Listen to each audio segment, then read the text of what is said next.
What's up, everybody? Derek Anderson, the DA. And you know, this situation right here, when it comes to the Star Wars shakeup, as Variety calls it, we've kind of seen this coming, okay? Kevin Feige and Patty Jenkins movies have been shelved. Taika Waititi is looking to star in his own film. And yeah, we knew that Kevin Feige, right now, this dude is up to here, okay, with Marvel Cinematic Universe problems, okay? Bob Iger probably said, bro, you don't have time to do no Star Wars side projects over here moonlighting over with Lucasfilm. You need to focus right over here with Marvel, okay? Phase 4 was a mess. Phase 5 hasn't gotten off to a good start. We done with your whole Star Wars life. You get on back over there to Marvel Studios, okay? So yeah, that's done. And then of course we got Patty Jenkins. Look, after Wonder Woman 84, I think the writing was on the wall for this thing. She might not be a bad director when it comes to other stuff, but when it comes to like this genre entertainment, you know, sci-fi, comic books, things like that, nah, no. You proved that you could not stick to the script and do something that the fans would enjoy. Wonder Woman 84 was one of the worst movies I've ever seen. Complete disaster. So yeah, when she had the full control, when she had the keys, you saw what she did. She got in the Corvette, drove into a ditch. So nah, we're not messing with that. We're going to go ahead and just move on past that. Now, this guy in the middle here, Taika Waititi, you guys know I got mixed feelings on Taika Waititi. He's a little bit of a goofball, right? He throws too many jokes. That's his issue. He throws too many jokes where jokes don't belong in a film, okay? And I think they just need to rein this guy in a little bit because, and I'll be honest, in terms of just pure story, like a storyteller, okay, he's actually pretty good, okay? He's not a bad storyteller, all right? It's just that this guy throws too many jokes at it and it just takes away from the emotional impact of his stories, right? You saw that with Thor Ragnarok and Thor Love and Thunder. He like double and triple down on the nonsense, okay? I thought Thor Ragnarok was a little bit over the top, but, you know, passable, like, okay, we could deal with it. Man, Thor Love and Thunder was just absolutely nonsense. Like, basically what Taika Waititi needs is a guy to kind of go through his scripts. Yeah, nah, see, Taika, we got to take this one out right here, man. This is a dumb joke, man. You had like this great emotional scene, and then you just punctuated it with a stupid joke. Nah, this got to go. Yeah, see, here you go again, man. Just the same nonsense, bro. Hey, Taika, we got to get rid of all of this stuff, okay? That's what we're going to do. We're going to cross all of this stuff, but we going to get this script right, bro. Don't even worry about it. You just need a dude with a red ink pen to just go through the script a couple of times before they go into production. That's all he needs, okay? I think that a smart person would do that, and then, hey, okay, now we steering this thing right, all right? But I think all of this information portends something bigger, okay? You're talking about two major projects, pretty much just, hey, right up on the shelf next to Rian Johnson's trilogy. These things are done, okay? I think that this means something very, very huge. There's going to be a new sheriff in town, and it ain't Reggie Hammond. And it ain't going to be She Who Shall Not Be Named either.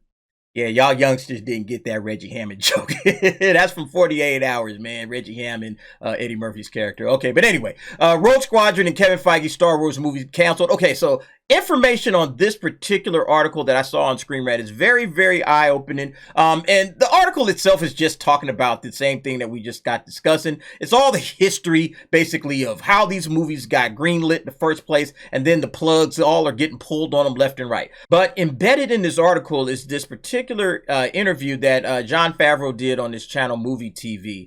And he's talking about, like, how does he connect his era, which is the Mando era, the, you know, New Republic, I guess you could say, all the way up to the sequel trilogy, right? There's a period of about 20 to 25 years. How is he planning to make that connection, and what is he doing in this particular time period? I think it kind of portends that there's going to be some major changes coming up in Star Wars very soon. Let's just listen to this real quick. There's a couple of pieces I want to talk about. But yeah, there's you know, it's interesting because you know what's come before, and then in our time period, there's also been extended universe fiction.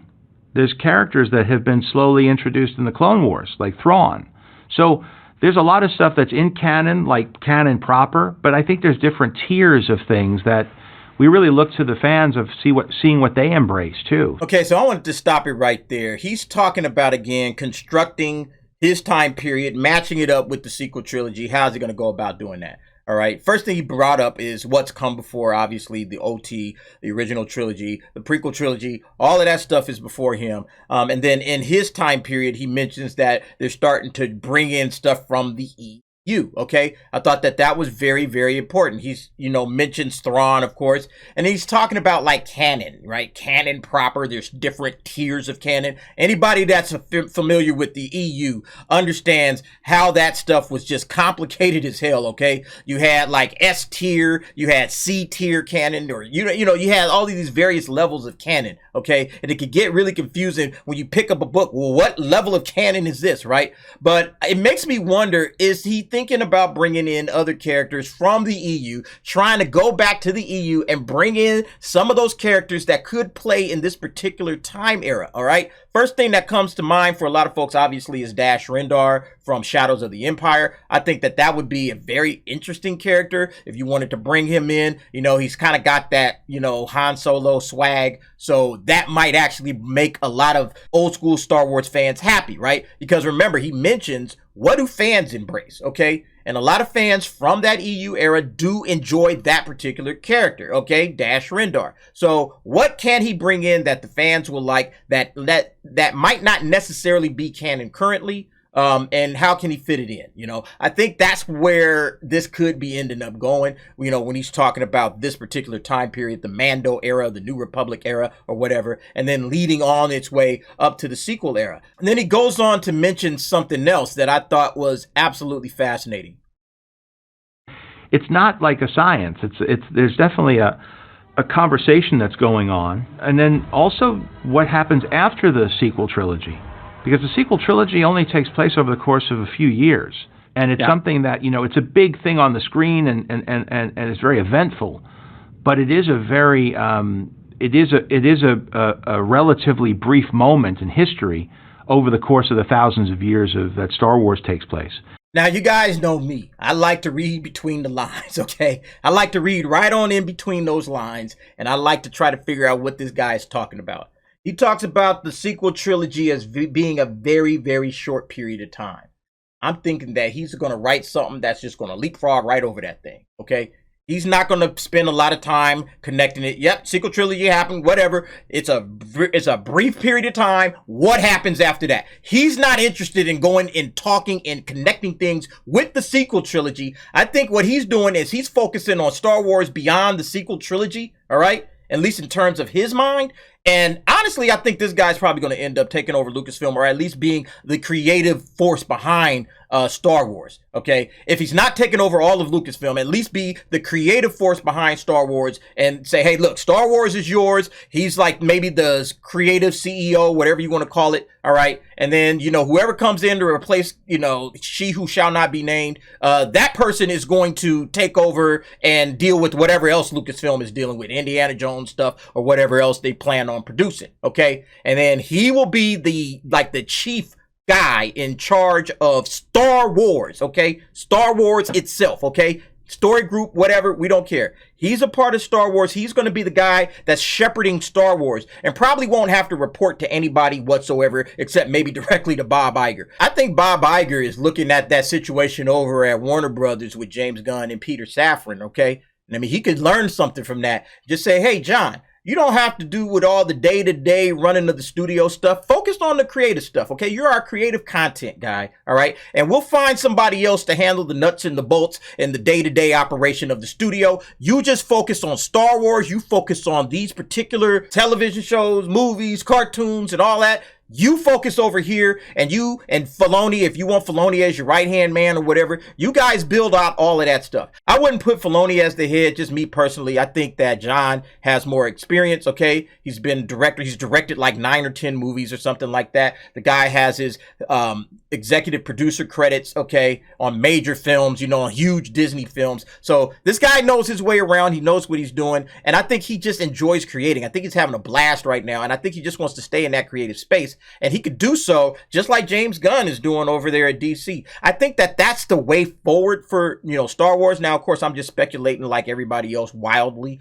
We have no idea what's happening. But I thought that this news that everything is getting cut off, Feige's done, we're going forward with Waititi, but then Patty Jenkins, she's out of here. I thought that that was all interesting in light of this information at the bottom of this article. It's interesting to note this news is breaking shortly before Star Wars Celebration 2023. The timing perhaps indicates Lucasfilm has settled on a new direction, with cancellations being leaked ahead of the event. The future of Star Wars will presumably be revealed in London. Yeah, so I think that with Star Wars Celebration, we're going to get some information, or at least some idea, at the Lucasfilm panel, because that's the first panel of the event. At the Lucasfilm panel, we're going to get some idea of what Star Wars is going to do going forward. But yeah, I think it's interesting with these particular cancellations being announced, you know, again, shortly before Star Wars Celebration. They came out today and said, yep, we're going to have the Lucasfilm panel. Okay, they announced that today. So I think that they probably shored up everything that's going to happen on that panel. So they said, yep, Feige is out,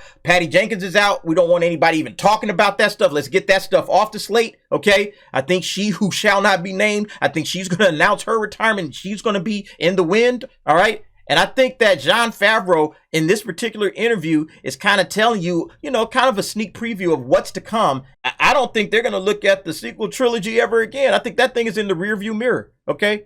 I think that they are done with it. They realize they can't make any money off of it. Okay. They've been canceling all kinds of stuff. Everything that's dealt with the sequel trilogy is mud. All right. And Jon Favreau probably says we need to just skip over it and just move on out. Anyway, folks, what do you think about this situation with Star Wars news? You know, are you happy? Are you sad that you won't get your Patty Jenkins Rogue Squadron movie? And Kevin Feige is probably, hey, get back to work with Marvel. Okay, stop messing around over here with Lucasfilm. You guys go ahead, jump down in the comments. Give me your thoughts and your opinions on that. Thanks for watching. See you next time.